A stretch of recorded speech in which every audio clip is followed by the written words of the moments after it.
You ask Tiger to calculate. This deals with linear inequalities with one unknown. The final result is m greater than -25. Let's solve it step by step. Move the negative sign from the denominator to the numerator.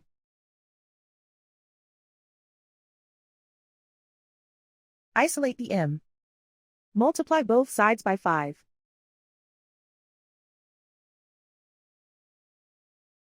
Group like terms.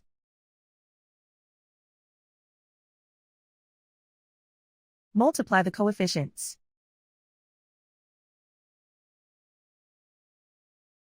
Simplify the arithmetic.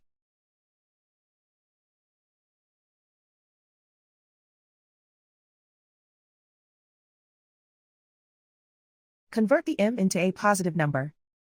Multiply both sides by -1. Whenever you multiply or divide by a negative, reverse the inequality sign.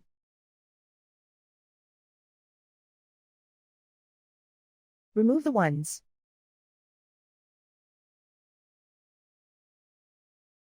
Simplify the arithmetic.